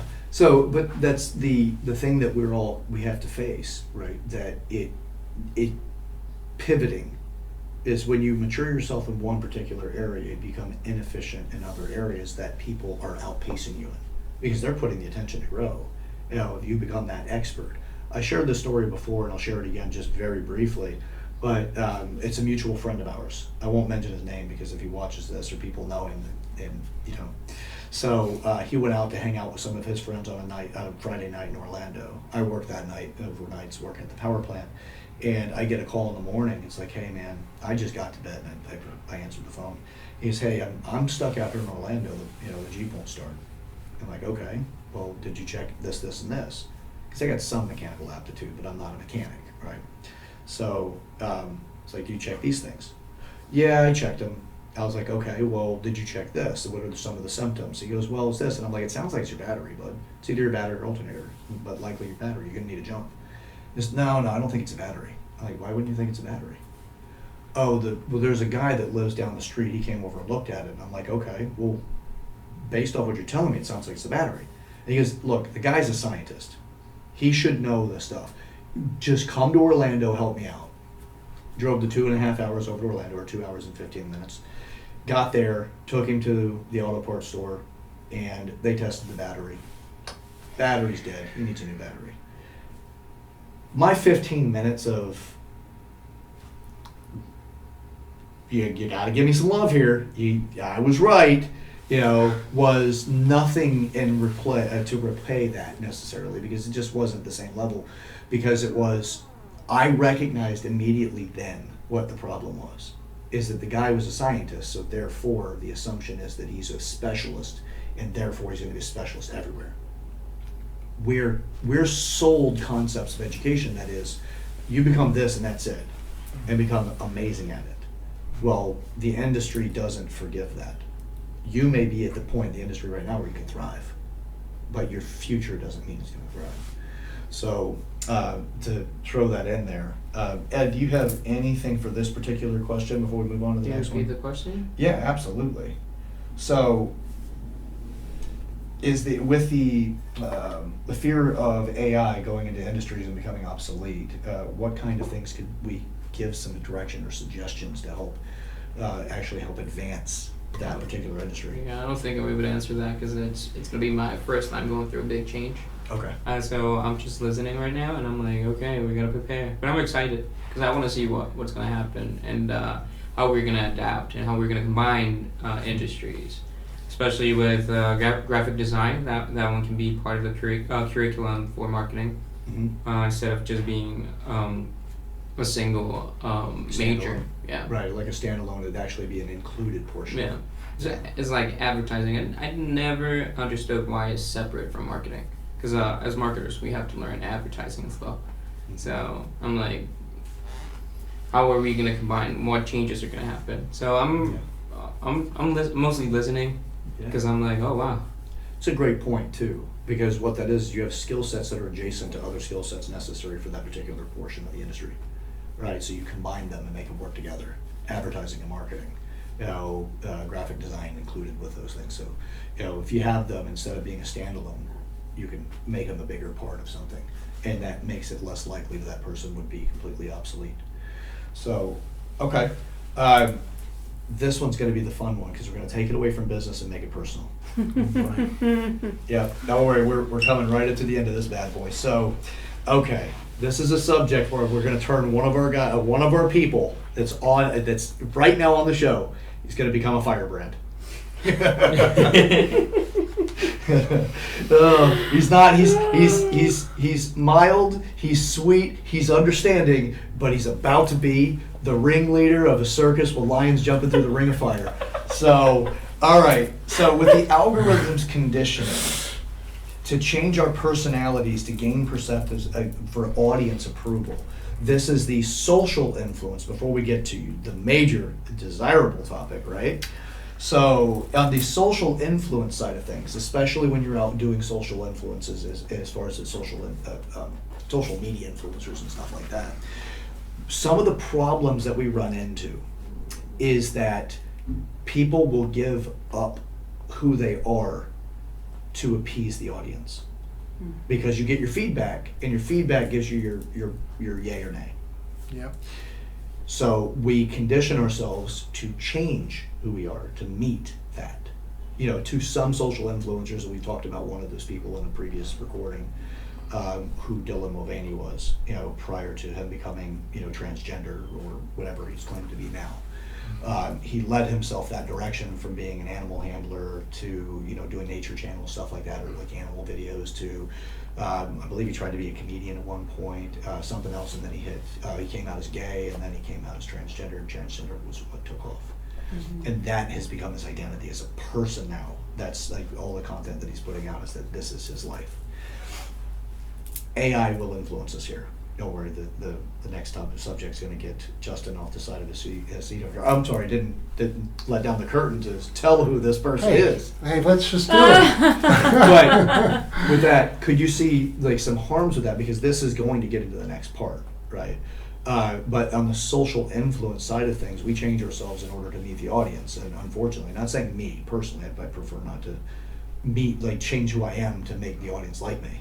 And I don't want to come out in here next day with a straight brim hat turned sideways and big gold chains. Sure. And whatever metal colored teeth that I want to wear. I don't want to go that route. Sure. But people are susceptible to it. Mm-hmm. So we can see some concerns with that. Do you have any advice on that before we slip into the next one? Because the algorithm is dictating that, and this is the preface to the next question. Yeah. I completely identify with an issue. Mm-hmm. 100%. Ethically, it requires some policing. Mm-hmm. Socially, we certainly haven't reached a point where anyone's prepared to police. Mm-hmm. That's factual. And I don't know that we will. Mm-hmm. I honestly don't know that we will. So, you know, if I'm going to get off the soapbox for 10 seconds, I will say that if this project does what we all hope and intend it to do, maybe we start policing ourselves. Because the folks that are the violators here, I personally believe would end the violations if they got cornered into isolation for their actions. That's my take. Mm-hmm. That's one person, very subjective point of view. But that's where I'm at. 100% agree with it. Okay. Yeah. Yeah. Wow.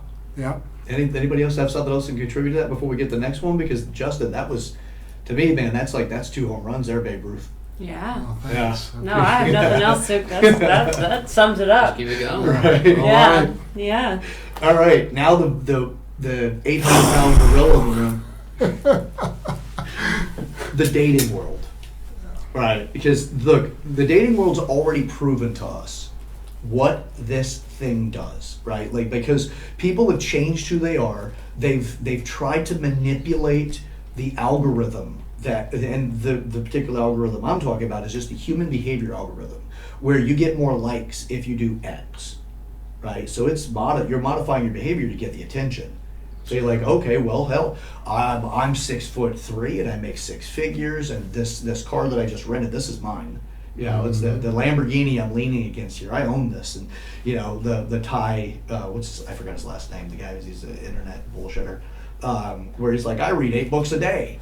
And it's because he skims, and that validates that he reads 8 books a day. And then he's got like 3 high-end sports cars in a garage, and he's like, this is my library books and all the rest of the stuff, and this is mine. And turns out he's full of shit. He's Of course he is. yeah. A marketer. Yeah. And it's all bullcrap, right? Yeah. But the point of this is that has led practically a generation of people to follow suit. Well, that's gotten into our personal life. That's gotten into our dating life. Most people find their dates through online apps. They're not going out to organizations like churches or food pantries, places like that, to meet somebody like interests. They're trying to speed up the process. So let's just talk about that experience that we've had, because AI will influence this. Because I'll tell you one that I've kind of like, it's a card up the sleeve that I'm going to throw out there in a minute after we get the fire nice and hot. So in the dating world of this, the contribution, right?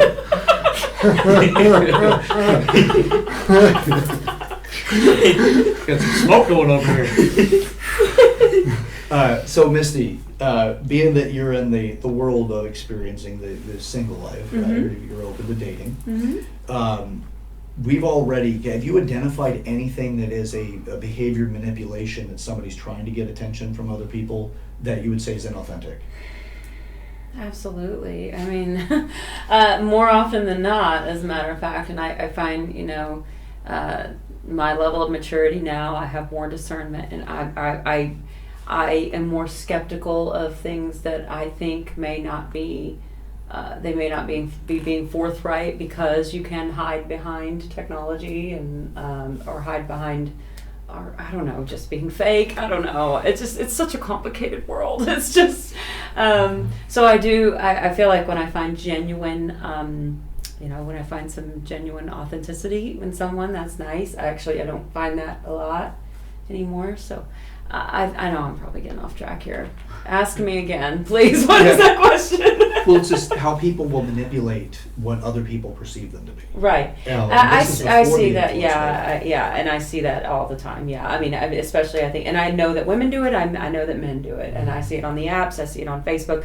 I divulged to you guys today, and I'm sure you guys saw it, that I posted on Facebook that I was ready to date, and the just kind of barrage of messages, and I mean good and bad, but I mean when I started kind of looking through profiles and stuff, and I'm like, is this really true? The fortunate thing about the way that I did it is that I can vet some of these men through Facebook because I'm friends with, some of them have 10 mutual friends.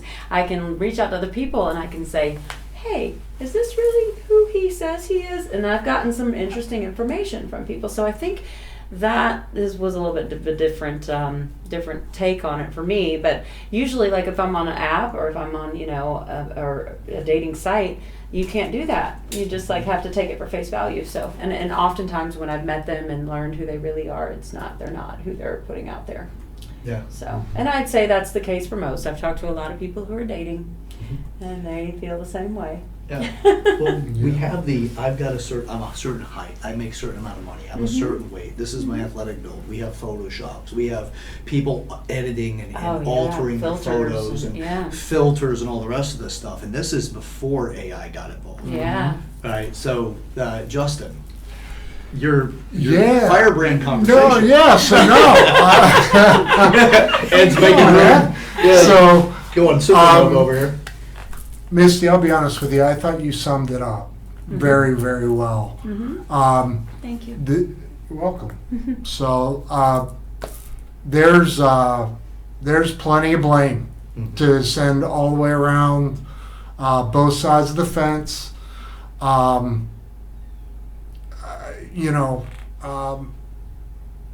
mean, statistically, we're talking personally. 200 to 1. I mean, 200 bad to 1. I mean, it's horrible. A couple of additional add-ons from what you said, Misty, though, that I will add. I swore off dating apps about 7 years ago, and I have not been back. So the interactions that I do have, and I do have them, are happening organically. Okay. Unfortunately, even the organic meetings that I'm having, the behavior is still completely intolerable. And I want to touch on one other piece. And I'm probably going to sound like I'm the pot calling the kettle black here. I that's fair, okay? But there's such an ability for a decent person to get to the point of feeling very jaded about the environment that then you're closed. You're closed off, or you rub off on someone that maybe you are trying to pull into your circle, and you're rubbing off the wrong way. I get it. I am speaking and I am directing traffic for the purposes of today's conversation and to keep it as transparent and as real as, from my perspective, as I can. What I will say is that as objectively as I can look myself in the mirror, while I am not jaded, it also makes me much more cognitively aware of behavior. So if I can even as much as give an example, I meet somebody, we mutually agree that we're going to exchange information to communicate. I communicate. There's a really uncomfortable gap in time. And that gap, I'm sure, is different for everybody. But there's a week gap between a text. And then you respond, okay, as the initiator, you have immediately put me in a place where replying to that message is virtually a no-win for me. So whatever chemistry there might have been had, and I am sure that person is sitting down in a restaurant today in St. Petersburg, Nobody specific. you know, asking her girlfriend why she can't meet a decent guy. Yeah. I guarantee it. Yeah. And you literally want to reach out and strangle some of these people. Excuse don't me. suggest- Just me, no. I get it. yeah. I get it. You know, It's just, Do it with consent, though. not only They might be into that. not Right. only are they misrepresenting themselves, but then not being honest, and then that's just inappropriate in any context. It's like if someone messages you, there is an appropriate amount of time that you can wait, which I think is about 24 hours. Whether you're going to say whether you're interested or you're not interested. You know what I Sure. mean? And we could go on all day about dating, Sure. but Well, and it is relevant to the Yeah, specific it subject is. about AI, because what it is that what I'm hearing. Correct me if I'm wrong, by the way, is the game has conditioned people to want to play the game. The goal is to find the relationship, but they don't realize what it takes for the relationship to work. They're conditioned to play the game. The game is can't find any good men or women. The game is, okay, well, you have to wait this many hours before you can contact somebody, and you need to have now a new statement I've heard is the roster. How many people do you have in your roster? Your cycle. Yeah, is it cycled? Your cycle. Oh, yeah. I have a cycle of 3 women. Yeah, cycle. Well, from Oh, Monday, God. Saturday, Sunday. oh gosh. Well, we have the influence of the app generation of dating, which is, hey, you don't know who I've got in there. It's protected by a password. We're not that serious, whatever. And then the game is conditioning, because now it's like, who's going to give me my narcissistic reward the best? Yeah. Because I got to be special. You got to make this much money. You got to be this tall. You got to be this kind of person. You got to be athletic, whatever. You got to be this weight, whatever it is. Yeah. And then you need to impress me, because if you don't, I got 3 more people waiting to do what you're going to fall short on. And I think we really need to touch on that, because whether you're on an app or you're out at a coffee shop, I always, with everything really in my life, I personally, and I'm learning today big time, man, big time, but like I personally attempt to find the root cause. Like if you can find the root cause and you can fix the root cause, then you save everybody a lot of time, pain, and agony, right? But the root cause here is, all this social media, all these dating apps, all this mobility, like everybody's disposable. I should take back everybody. That's not. No, but it seems that way. But when you can swipe 100 people in a minute, correct. that makes humans disposable. Correct. And that's why I think a lot of us, and just like I have too, I'm off the dating apps, probably will never go back. I don't want to be looked at as one of many. I'm like, if it happens organically, I meet someone that way, that'd be great. Or I go on Facebook and post that I'm looking to date someone with integrity that wants to better himself. And I got a lot of good feedback from that. So if it happens that way, that's fine. But dating on dating sites is just that. It's, oh, no, you're too short. You're kind of chunky. You're not, hot enough. Your hair's not long enough. She's a blonde. I don't like blondes. I like brunettes. It's like, come on. Yeah. We were never that way before dating sites. I was just speaking with someone last night about this. What if somebody put 10 men in front of me and said, and I was able to just swipe through them, and they were right in front of me, and I'd never even met them before. Right. Never even gave him a moment just to talk to me. Right. I might like his voice. I might have chemistry with him. But if I've got him on my phone and I'm just doing this, Yeah. and showing what he wants me to see, by the way, only what he wants me to see, because he's not showing me about all his baggage and his 4 kids with 4 different women in different states, and you've been to jail and all that stuff. Like, Amen, sister. I Amen. can't see that, but if I Yep. could sit and talk with you for 5 minutes, I could learn a lot about you, even for 5 minutes. But no one's going to do that. No one's going to treat people that way in person. We hide behind a computer screen, we hide behind the apps, and now we're hiding behind things like AI and filters and Well, influencers are pushing that into the real world because what they do is they have the world that they say that they live in, like the one that they put out on their social media, right? Instagram, places like that. Like I mentioned before, somebody goes and stands in front of a boarded up window of a store, and they got a power drill in their hand, and you're inferred to believe that they put the wood up. They're doing something to help their community. But you see somebody else videoing it, and you see the person got out of the car, walked over with the drill in their hand, stood there for a second. Some guy gets out of the car, he goes behind her and takes the photos, and then they get back in the car and leave.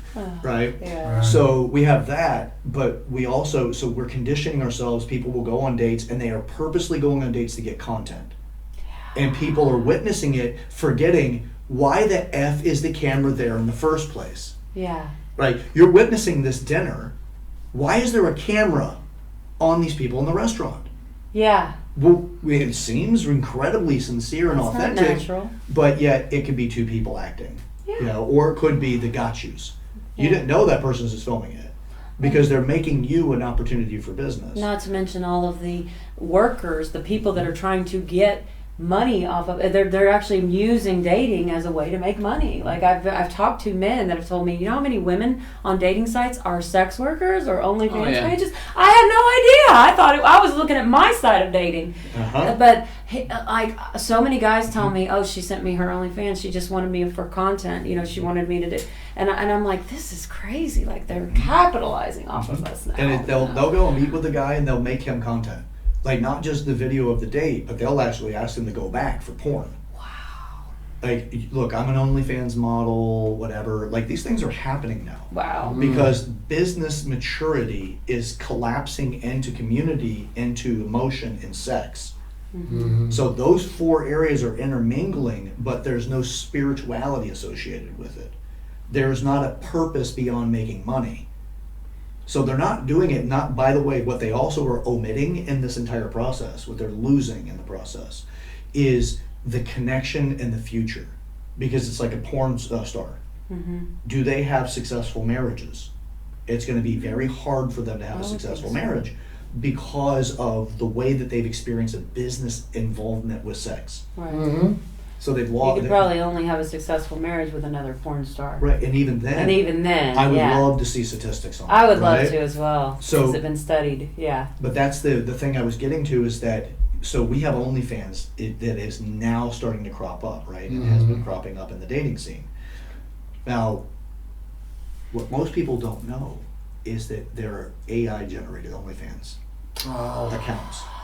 Wow. Where you don't it's even have that to be a dude, real or person. you don't even know who's running it. But the girl's hot, they've got videos. Yep. You're watching something that is not even real. You just blew my mind. Right? Yeah. And so they go to the dating sites, they have the perfect AI generated script that they put out for the dating profile. They have the interactions, messaging, and all the rest of that stuff. That could be a person doing it, but they're just leading you into the OnlyFans world. And it's not even a person. It's all generated. Well, And it's over there like, yep. Wow. It's sad. it is. Yeah. It is sad, and I want to circle back just really briefly. Yeah, please. And I'm going to get a little needle nose plier style here. And Drill in. hey, let's We need to be honest. disagree. Yeah, disagree with me if you want. We can talk. I'll talk all day. But I would argue that the same social policing that needs to be done on social media, Facebook, Instagram, and we all have friends that are out there doing it, could apply to the dating. Okay? However, the reality we're living within right now is if you're a female and you're incredibly fit, incredibly attractive, like just blessed, you're getting away with murder. Not all of us. Not all of us, but No. but there's. But what it is But doing there- is but it's there- making the ones of us that aren't that way, it's making us look bad. I agree. You know, because agreed. there are decent people out there that just want to find a companion. And then Right. those women are making us look terrible. I- Like, and they're making no one believe me. Do you know how many guys reached out to me the other day after my post and said, "Are you real? Are you trying to scam me? Are you, you know?" Sure, Like, sure. I get it, but I get and Misty. Here's on the flip side, though.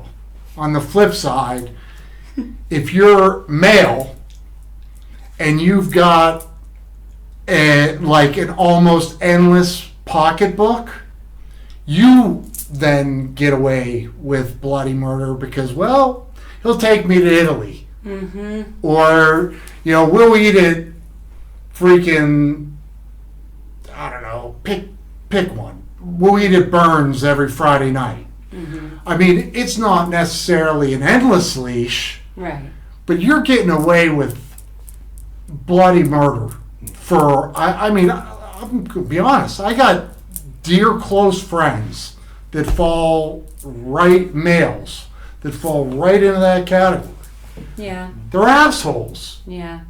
but They at have the end of money. the day, Assholes with money. yeah. Yeah. So, God forbid we get into a reality where you got a guy or a gal. I really do not want to. It's both ways equal. Mm-hmm. Where you got a good work ethic, a decent, stable job, good healthy habits, and are a solid human being. Like, where did that quit accounting for something? Mm-hmm. But it has. Yeah. And it's not. Well, no one it's can not tell enti- anymore Right. who's genuine and who's not. Oh, and who's- 100 that's really what it's come down to.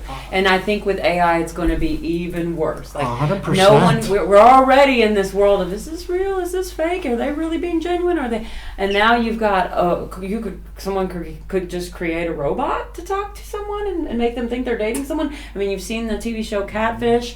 You talk about like catfish. Like on a different level, cat 100 times catfish, like this isn't even a real person that's catfishing you. Yeah. So how now are we going to even be? Are we all just going to be complete skeptics when we go online? How are we going to find people now? Well, There's got to come up with different ways. There's a good degree of skepticism Yeah. that helps you mature in life. Mm. The goal is not to let that skepticism grow so much it becomes cynicism. Right. That's fair. Right. But this And is I've done it. this is a learning curve Yeah. that we're going through. Yeah. Right? It's a maturity curve that we're growing through. So from the youngest person in the room, Yeah, he hasn't said much about this. Oh, I'm I'm absorbing curious. everything. I'm Yeah. curious what Ed has to say. because for us, we grew up in a time that we were introduced to email. We weren't born and email was there, right? Yeah. So cell phones weren't something we had when we were kids either. You have had a generation, like you're from a generation that you don't know any different, except for the fact that you were born in another country. But your age group, you're dealing with people that have always had these things present. When it comes to the dating world, like we came up in a time when you'd have to go hang out at the skate park, or it was school and then maybe hanging out afterwards, and you might meet somebody, and then you came up with a little note. I like you. Do you like me? Check yes or no. We didn't come up with, okay, well, I got Bumble and I'm in 6th grade. We didn't have that. So what's it like in your world, especially from hearing from what we're going through, what we've had to say about that whole world?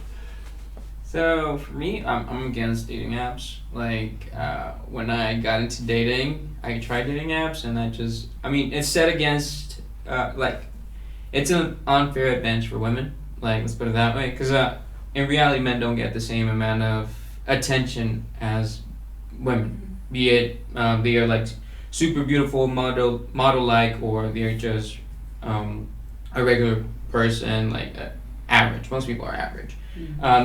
So they're gonna be receiving more attention there, and it reduces the amount of human of that interaction, because it's just becoming he does this, but nah, Mm-hmm. nah, and it's like you're not having conversations with people. Oh, so what? He's not 6 feet. He's not a basketball player. He's not a football player. But have you taken your time to get to know the person? Because most people are looking for that, and most people are afraid of being vulnerable and they hide behind a screen. That's what I've been seeing, and it's not just my generation. It's something that's going on in every single generation, and it's affecting us more now, and that's why we have this problem with men, which don't know how to connect with women, and then they join movements like MGTOW, which is men go their own way, and they become hyper, or they start hating women, and it's like they're so afraid of rejection, and they don't know how to connect with our complement in this world, which is our female counterpart. This is where I think the maturity project for men could be very helpful, because that's a maturity issue there. That's where men need to mature to be able to learn how to connect with women, just like we need to learn how to speak men's language, you know. It's on both sides, but when you say that about men not wanting to connect with women, I think that they just don't understand us, and so if they put more forth into understanding what we're about and how to talk to us. This goes back to porn too. It's sex is a big part of everyone's life, and we have created a lot of guilt around sex, but we've also created a lot of just seeing women like a sexual object. It's like that's part of it, but it's not the entire thing, and it doesn't let women feel appreciated. Mm-hmm. So we are desensitizing young men by just exposing them to too much amount of sexual content since we're little kids, and then we go and we're expecting like those crazy behaviors that we see in porn translate into what women want, and we don't really know how to translate we don't know how to actually approach and connect, because not every, like, there's this thing in which and it's a new thing, and I was talking to my girlfriend about it. It's men and women can't be friends, because men are always wanting to have sex with their female friends, and I'm like, yeah, that was me when I was 18, 19, and I was exploring the dating world. I was trying to get laid. Young men, hormones are going through the roof, but I'm like, that is not a great mindset to have, because you're not allowing yourself to connect with the person. And we've forgotten how to build friendships. And we're just looking for mating and feeling validated. It's like you don't need someone else to feel validated. Mm-hmm. You're going to find your counterpart. You're going to find that partner by building a connection first. Mm-hmm. The rest is gonna come later on, and if you're interested, be brave to get rejected, because you felt a connection, you built that friendship, or that night you liked the person, you talked to her and tried to get to know her, and then the connection, the spark happened. You did not get rejected, but just like how it can go good, it can go bad. Mm-hmm. Be free to be vulnerable. Most people are not doing that, and I think social media, AI is just going to create more problems around that. Mm-hmm. I'm honestly sad for men nowadays because of that same issue, and that's something that I'm big on, and I wanted to cry when you were saying some of the stuff. I'm like, I'm so anxious right now because I've read so many books about it, because I did not know how to talk to women. I did not know how to make them feel appreciated. Mm-hmm. And I had to go through many issues to understand that my way was not the right way. There's a lot of great content out there about how to teaching women how to talk to men, and men how to talk to women. There's a lot of great wonderful content that if people just seek it out and they get into reality of okay, I have to actually live my life with this person. I have to actually see them day to day. How will I communicate with them? But when it comes down just to the dating portion of it, I think if one of the ways we can mitigate all this that's happening is try to meet someone in person as quickly as possible, right? Mm-hmm. I mean, that's just my solution there. Yeah. But I mean, to what you're saying though, then we can take it even further, and we can try and learn more about each other, rather than, because what AI and what social media and everything is doing is it's putting us in this kind of fantasy world, like, oh, I want that person because they're this, when they're not that. Yeah. You know, And we need to realize that, and then what we need to do is learn why we want what we want, and how to even communicate with that person if we even did get them. You know. also the expectations each gender has, because there's a lot of romanticizing from women compared to men. We want more of the physical contact, and we don't know how to connect to the other part of love. And then there's a lot of women who want the connection but want to also please men, and then they don't know how to set that boundary and let the man know that where is my emotional. Yeah, we've been taught that that's how to please, that's what to do to please a man. So then we do that, and then we're giving off the wrong signals because that's what we were told. Well, I can make him happy by doing this, you know. And then in men's too, like, oh, I guess this will make her happy, and then because they've been told by someone else, and then it's all ends up being wrong, you know, because no one communicated. Well, this is what makes me happy.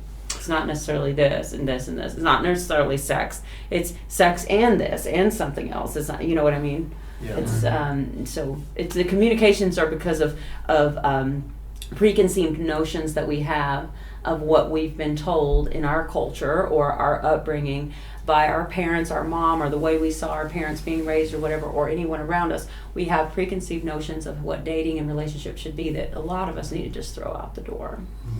So, You know? Misty, you being the one female in the room here today, so I do have a question for Okay. you. So, as it pertains to the dating environment, are you finding? I don't mean to be direct and personal, go but ahead, I'm an open book. okay, are you finding that you're getting out on a couple of dates and then communication is breaking down thereafter, or are you even getting out at all? Oh, I'm getting dates. I You immediately, are. as soon as Okay. like I said, after my post the other day, I had people reach out, and I wanted to meet immediately. So, because Okay. I don't want to just text or even just talk on the phone too much. I want to see, who are you in person? What's our chemistry? I might get in front of you. You may look great online, and you say all the right things on text and even on the phone or on FaceTime. Okay. But if I get in person and I don't like the way you smell, like even the unconscious smell, that smell, those pheromones, that's very important, you know? Okay. So Okay. it's like, I've always had the rule that if we're talking, I better be able to meet you within the week. Okay. Yeah. All right. And to be, I ask for a reason, because while I realize that there is no one, set rule for every situation is going to be a little bit different, right? I mean, there's no ands, ifs, or buts about that, and I understand that. But in the experiences that I'm having, to be completely transparent, once again, keeping in mind, I'm not on any apps. Neither am I. I don't do a whole Yeah. lot of social media. Like I'm meeting organically. I'm not even getting to a first date. So some of what we're talking about here, like there isn't even an opportunity for a communication breakdown, So I think that's a whole other conversation in itself. Yeah, I think yeah, I we get could it. have about communication before that, and about talking to women. I think there's a lot of women I know that don't get as far as they think, or they get that first date and then he doesn't ever call them again. Sure. Why is that happening? Something happened in there where you were attracted and then you're not anymore. So, but one of the things is that I've learned is that just genuine authenticity is I've promised myself that I won't be the jerk that I used to be and ghost someone. If I don't like you, I will give you a reason. I'm not going to say I don't like you. I'm going to say I don't think this is going to work. But thank you for meeting with me. Sure. And I also am not going to have somebody go spend like a $200 dinner with me. I'll go have coffee with you before I'll make you go and buy me, and spend that kind of money on me. I'm in a place of where I just want to meet people. I want to see what you're like in person, Yeah, and if I don't, I'll give you the benefit of telling you why, and that's what I think men want. You just at least want to know, she doesn't want to see me again. Okay, I can move on with my life instead of thinking that she's going to text me in 3 or 4 days, I mean, Yeah. that's... And once again, in complete transparency, like I very much appreciate what you're saying there. Then on the flip side, in like my personal previous example, where Miss don't text for another week, for my own health, for my own health, I blocked her. I think that's the mature thing to do. I don't think she respects you, because if she did, or she had any real interest, she would have. And I think it's good to recognize. And even if you have to be alone for a long time before you find someone that respects you enough to give you the benefit of giving you a quick text saying, "Hey, I'm really busy right now, but I am going to text you back." Yeah. Right. And I've had plenty of people do that to me, and now I'm just kind of at the point where, and you do just finally get to the point, and I don't know if it's maturity or if you just get tired of it, where you're just like, no BS. I'll block people like crazy. Yeah. If you're affecting my mental health. Yeah, sure. So and what I'm I know we can. This is- Yeah, we this took is over the all- whole. Sorry. It became the Justin and Misty Davis podcast. It absolutely has like the benefit of doing an entire episode on it. Yes. Oh, That's But the next one, by the way. The apocalypse that I see could be on the horizon is relationships being taken down worse than they already are because of the influence of AI. Because of the things that people are going to have access to. Because I don't see a lot of the positives on that yet. You do have people, you can go to ChatGPT and say, hey, give me the best advice you can for dating. If you don't have the human being to help mentor you through that advice, you're going to fall short, because you're going to make meaning to every word and every sentence that is in that, to give you the way you can see your previous victories and failures. And you're going to come up with what you think it's trying to tell you, because it's interacting with another person is more like art than it is something sterile like the hard GPT mechanics of it, or the AI mechanics of it. This is more of the art of it. So what's going to come, we've already got, and whether you're on the apps or not, you're still going to interact with people that are. Yeah. And those people are being conditioned, like I mentioned before about the social influencers. And with AI influencing people, first they're going for clout. Then they're going to be influencing things in their videos and polishing themselves before they abandon the human being altogether and come up with a surrogate AI avatar that people believe is real. That's Paris Hilton. And really, it's a 48-year-old guy in his basement, getting Cheeto dust off of him. It's gonna pop open his fourth Mountain Dew. But you're gonna send money to this person because they're having trouble paying their electric bill or whatever. They're gonna figure out how to jingle the keys to get your attention. Right. There's also the other side to that, which is the guy that did not develop any sort of maturity in that area and becomes obsessed with the model. Yeah. And then he pays $1 million to go stalk her, pretty much. Yeah. Right? I bought her a Tesla. Yeah. Right? And just some guy, I'm hurt. Yeah, whatever. You see all these different things that come out because they're going for attention. It's a marketing wing for their particular business, because the business is no longer, there's no moral value in that. And they don't understand the depth of the costs that are going to be paid in the relationships category. Yeah. Because what happens is, even when we're in a big feeling that we're in a good heart position, all your previous experiences prior to that are going to be, well, this worked, this didn't work. I've got a good heart. Yeah, but your good heart may be built on a foundation of doing shitty things, but you feel vindicated and virtuous by what you did. Exactly. Because there's that can be in the history as well. When we have AI get involved, now we have people using ideas about what human behavior is supposed to be. What's on the receiving side? Oh, this is the right person. This is a beautiful blonde. Look at her. She's having a great time. I've seen some videos that are like, I don't mean like porno, just like videos